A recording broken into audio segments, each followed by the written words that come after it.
എല്ലാവർക്കും നമസ്കാരം. ശിവഗിരി ശ്രീനാരായണ ഗുരുദേവ ഭക്തജനങ്ങളെ സംബന്ധിച്ചിടത്തോളം ഏറ്റവും പരിപാവനമായ തീർത്ഥാടന കേന്ദ്രമാണ് ശിവഗിരി. ഗുരുവിനെ ഭക്ത്യാദരപൂർവം ദർശിക്കുവാൻ ആഗ്രഹിക്കുന്ന ഒരു ഗുരുഭക്തന് ഒരു യാത്രയുടെ ശുഭാരംഭം കുറിക്കുവാൻ ഏറ്റവും അനുയോജ്യം ശിവഗിരി തന്നെയല്ലേ.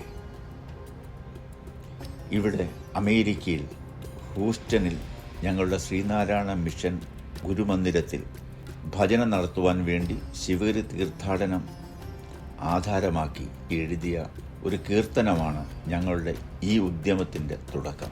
പ്രസ്തുത കീർത്തനത്തെ അടിസ്ഥാനമാക്കി ശ്രീനാരായണീയ സഹോദരങ്ങൾ തീർത്ഥാടകരായി ശിവഗിരിയിൽ എത്തി ശിവഗിരി തീർത്ഥാടനം നടത്തുന്ന ഒരു വീഡിയോ ഞങ്ങൾ ചെയ്യുകയുണ്ടായി.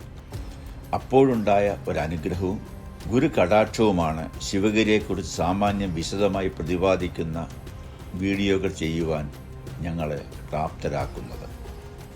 ഗുരുദേവൻ വർക്കലയിലെത്തി താമസിയാതെ മാധവൻ എന്ന കർഷകൻ്റെ വീടിനോട് ചേർന്നുള്ള പ്ലാവിൻ ചുവട്ടിൽ വിശ്രമിക്കുന്നതും തുടർന്ന് മരുത്തൂർ കുന്നിൽ പർണശാല കെട്ടി താമസം തുടങ്ങുന്നതും ഗുരുദേവൻ്റെ സാന്നിധ്യത്താലും അനുഗ്രഹത്താലും മരുത്തൂർ കുന്ന് ശിവഗിരിയായ ചരിത്രവും ശിവക്ഷേത്ര സങ്കല്പവും വേൽ പ്രതിഷ്ഠയും ശാരദാമഠ ശിലാസ്ഥാപനവും ജനനീ നവരത്നമഞ്ജരി എന്ന സ്തോത്ര കൃതിയുടെ രചനയും ആ കൃതിയുടെ സംഗീത മധുരിമയും ഭക്തി സാന്ദ്രതയും അർത്ഥസമ്പുഷ്ടിയും ശ്രീ ശാരദാ പ്രതിഷ്ഠയും പ്രസ്തുത ശാരദാ പ്രതിഷ്ഠയുടെ പ്രത്യേകതയും ആരാണ് ശാരദാദേവി എന്നുള്ളതൊക്കെയാണ് ഞങ്ങൾ പറയുവാൻ ശ്രമിക്കുന്നത്.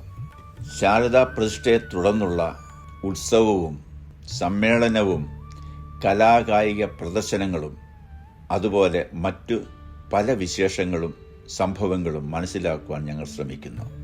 കാലാന്തരത്തിൽ ശിവഗിരി തീർത്ഥാടനത്തിൻ്റെ ആലോചനയും ഗുരുദേവൻ്റെ അനുവാദവും അനുഗ്രഹവും മാർഗനിർദ്ദേശങ്ങളും മുതൽ ഗുരുദേവ സമാധിയും തുടർന്നുയർന്ന സമാധി മണ്ഡപവും അതിലാലേഖനം ചെയ്തിരിക്കുന്ന ഗ്രീക്ക് അക്ഷരമാലയിലെ ഒമേഗ എന്ന അക്ഷരത്തിൽ അടങ്ങിയിരിക്കുന്ന ഗഹനതയും അങ്ങനെ ശിവഗിരി മഹാത്മ്യത്തെ പറ്റിയുള്ള ഹ്രസ്വമെങ്കിലും കഴിവതും വിശദമായ ഒരന്വേഷണവും അതിലൂടെ മനസ്സിലാക്കിയ കാര്യങ്ങൾ ശ്രീനാരായണ ഗുരുദേവ ഭക്തരുമായി പങ്കുവയ്ക്കാനുള്ള ശ്രമം.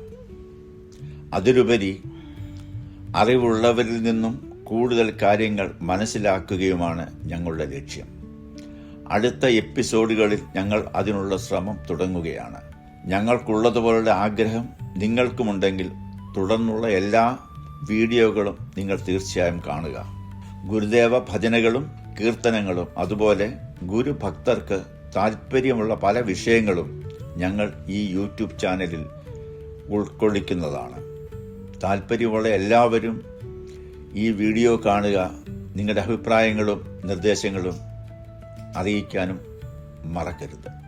നന്ദി, നമസ്കാരം.